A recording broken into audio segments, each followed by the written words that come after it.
别的货币，只有毛利出去的货币有华人的头像，而且是你们客家人，也是我们客家人。现在呢已经是晚上9点了，我把车从毛里求斯的最南部开到了最北部，然后把车还了。然后还记得第一天来接我的那一对中国夫妻吗？在最后一天，他们又接上我了。在我还了车之后呢，他们又把我送到的这个民宿，也是中国人开的，因为他们说这家中餐馆还好吃。我比较想吃中餐了嘛，那天吃的那个中餐是真不好吃呀。这个叫中华园啊，好，在这儿哇，一进来就是中国味道。不过它这里边坐着的全是老外呀。我们菜已经上了，哦，你都给我夹上了，好香呀！这个是啥？哇，好香！这个就是我在毛里求斯吃过生的那个，这个是熟的还是生的？熟的比生的好吃多了。你们是哪儿人呀，姐？东北。哇，那你们在这边多久了？在这边有8、9年了吧。8、9年了。10年了。你们怎么会想到来毛里求斯呢？就是来度蜜月。你俩来度蜜月？啊，对对对，你们那时候刚结婚，来这儿度蜜月，然后就定居下了。他是在这儿生的吗？我有个在这边最吸引你的是什么？气候、空气。你感觉跟国内有什么不一样吗？这边生活节奏很慢，我们生活没有什么压力，景色很美，气候也很好，不是很凉，也不是很热。消费怎么样？消费比国内要低。我这边的海是真好看啊，对呀、到处都是玻璃海。它的空气质量是全世界排第2的。哇，这么高！这是自己做的日本的。自己做的？对，就是用豆浆还有鸡蛋蒸出来的，把它煎一下，最后再炒。我从来没吃过自己做的。他们这厨师是哪儿人呀？厨师客家人。客家人。我这豆腐好嫩啊！哇，居然还有烧鸭！该说不说，这个辣子鸡是真好吃。这血感，好油啊！就去外面就能捡得着。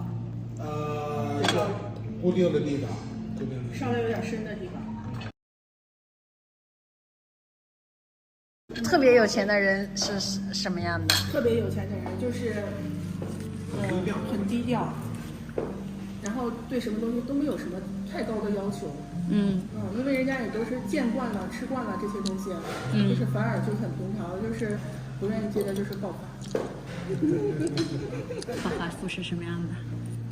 这个不行，那个不行。矛盾有点多。这边毛里求斯，像你们平时以前接行程的话，一般都是在多少钱1周这样的？那个一日游按天算嘛。一日游的话，基本上100多美金一个人。就是一整天，反正就是没有其他的消费，就是包餐，完了之后出去玩也都是包括。就没有隐形的消费，所有的门票都在里头，除非你要玩一些特别的那种，比如说鹿岛、双里船鹿岛加水上3项，滑翔伞、海底漫步、下跳船什么的，反正就是差不多120-130美金吧。但是它那个双体船也很好，船上酒水无限畅饮，完了吃烧烤。这个是老板娘，老板娘，你家这个菜做的真好吃。哎呦，谢谢，感觉确实好吃，我看都吃光了。你们这个店开了多久了？我们店是那个疫情前的半年开的。那你刚开就遇到疫情，所有计划都打乱了，不容易哦。对啊，那现在基本上就没有什么中国人来呀。现在主要是靠一些本地人和一些欧洲游客，因为现在欧洲市场都完全打开了。那你前面3年怎么熬呀？没办法，好难熬，就拖着，觉得总会好的。好盼一天盼着一天，但是这次疫情真的太严重了啊。对，那最开始的时候有生意吗？没生意，你这儿还有多少员工啊？员工的话，3、4个。等于说，那这边的店是你们租的还是你们自己的地皮？我们自己买的，然后自己建的，因为毕竟来这边10多年了嘛。哦，在这边10多年了。10多年了。那其实那好多了，因为有的人那个店面是租的，每个月租金啊。所以说没什么压力。打扰了。但是也很啊，你这个工人还是有工资的呀。对。之前就是像我们这个服务员都是之前做旅行社的时候司机，因为他在其他地方也找不到什么工作。这边最低工资是大概多少钱？这边人工还是比较便宜的啊。你服务员多少钱一个月工资？不到2000人民币，差不多1万多卢比。那算高了，在非洲算很高了。算很高了。你像在那个马达加斯加，那服务员一个月工资合下来就300块钱人民币啊。那和其他非洲国家比的话，毛利厨师还是比较富裕的嘛，这也不好找人的。即使有工资，他们也不愿意干的。是因为太累了吗？有什么福利啊？医疗教育都是免费的。那还有呢？就是它基本的像油盐米这些呢，它都是国家统一定价，不可以卖高。像进口的奶粉啊，1公斤的话才30多人民币1公斤。这么便宜啊！这些基础的保障，它都给你定价，政府定价不可以卖高的，所有店都是一律这个价。而且国家有补助。国家有补助。如果你要享受高品质的生活的话，那就是一般这样的公司消费不起。这边消费还是挺高的，我觉得。挺高，因为它是所有东西都是靠进口。那还有什么福利吗？教育呢，到大学也是免费。到大学都是免费的。医疗的话，就是公立医院的话，医疗全部免费。如果你像得了富贵病的，像肾病，要是透析的，他还有专车到家里接你到医院。也是不用钱啊？不用钱啊，有车派你过去。那癌症呢？癌症它也可以，你去公立医院都是免费的。有的甚至如果毛利球的医疗没那么发达，它可以让你去其他国家，像去印度的医疗。印度医疗他会提供机票。对，国家会给提供路费的。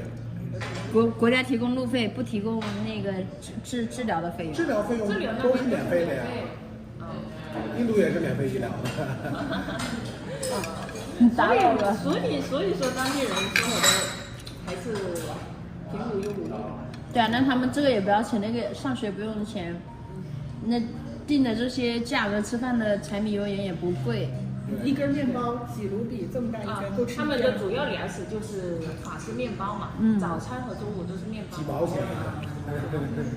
面包，然后还有就是印度菜最多了，我看到。他们早餐就是黄油，面包磨黄油。我们广东人说的普通话不是很好。没有，你的广东话已经说得很好了，那怎么你是怎么来到这儿的？我们是毛利球师，大部分的华人都是我们广东客家的吧，就是有3%的华人吧，有3%的华人。但是现在有很多华人都是去其他国家留学，然后他们的孩子就是其他国家留学，然后就不愿意回来。就是我们毛利球师华人100多年前就来到这边了。我看那个25卢比那上面那个也是你们客家人啊？对，就是像我们的祖先，就是我妈妈的爸爸的哥哥这些来到这边。妈妈的爸爸是你的外公？外公的哥哥吧？妈妈的舅舅？对，来到这里，然后是第一批，应该是第一批吧。对，但是他来之前也有华人在这边。多久以前了？他们现在第4代了。然后我舅舅过来了，我舅舅然后又把我带过来了，然后我过来之后又把我哥哥带过来了，然后我父母现在也过来了，现在一家人都在这边。就是毛利球师有第4甚至有第5代的华人在这边。第5代，清朝末就已经来到毛里求斯了。清朝末那时候是因为那时候国家比较动乱，下南洋嘛，客家人下南洋，下南洋是大部分在东南亚。当时他们来毛里求斯要坐船3个月，真的是漂洋过海，有的很多甚至说没有到毛里求斯就没了，就路上没了。路上没了。像我舅来的时候，就是要坐船才过来。你舅舅做了多久？3个月，那时候做了3个月。对。哪像现在？哇，他们怎么坚持到这儿的？3个月要路过哪些地儿呀？具体的我不知道。最开始他要先到澳门坐船，然后一直下来。太难了。华人就是厉害啊！全世界，我们客家人也是蛮厉害的，全世界都有我们客家人。就是我看你说这句话的时候，你就特别自豪。今天早上能去赶海吗？早上啊，我要送我孩子上。不用，起不来。明天中午走。明天就走，那么快？改过机票的了，本来是待4天的。这个是吉吉的哥哥，亲哥哥啊。亲哥哥。不像是吧？像，说就像了。像，鼻子像。那个我爸。叔叔好。叔叔也是你后来接过来的？就是今年过来的。我哥是过来了3、4年了，他觉得这里的生活比较安逸，对，舒服。那这边客家人最多的是在这里是做什么的？主要做贸易，开店的多。是不是类似于百货的这种，比如说义乌商城的这种？对，就是做开店的。毛里求斯的华人还是比较富裕的啊，在这边的华人地位还是比较高。华人的产业非常大，因为毕竟他都已经触及到那个政治了。对啊，你看他们说全世界的货币只有毛里求斯的货币有华人的头像，而且是你们客家人，也是我们客家人。对。财政部长。就是为毛里求斯做了比较大的贡献嘛。拜拜，路上开车小心。行，拜拜。这就是我今天晚上睡的地儿了。他们像这样一晚的话是150块钱。然后呢，这还有一个洗衣机，这边是厕所。现在是早上了，我要赶紧去机场，飞去塞舌尔了，要跟这个拜拜了。我现在在直机飞塞舌尔，塞舌尔不是写的免签吗？但是疫情期间，他们需要一个类似于旅行证的一个东西，你得在网上填一个资料，然后把你的就是飞进去的航班，你的那个核酸检测或者你注射疫苗的3针的一个证书，还有你离开塞舌尔的航班，还有你住酒店的所有的一个行程要写上去。最重要的是，这一个行程写出来，你还得再花。我刚刚加急的是花了600多块钱。开始的时候我不知道这个东西这么复杂嘛，我就留了一早上的时间去弄。从早上6点钟起床，我弄到现在，我还没弄完。现在在机场等他们说加急给我弄，不知道能不能成功。因为从毛里求斯飞到塞舌尔这个航班呀，机票我是花了3000多块钱买的，比较贵。没想到中间还有这么多曲折，就是跟我飞乌克兰的时候还有点像呢。现在等他们机场怎么给我处理。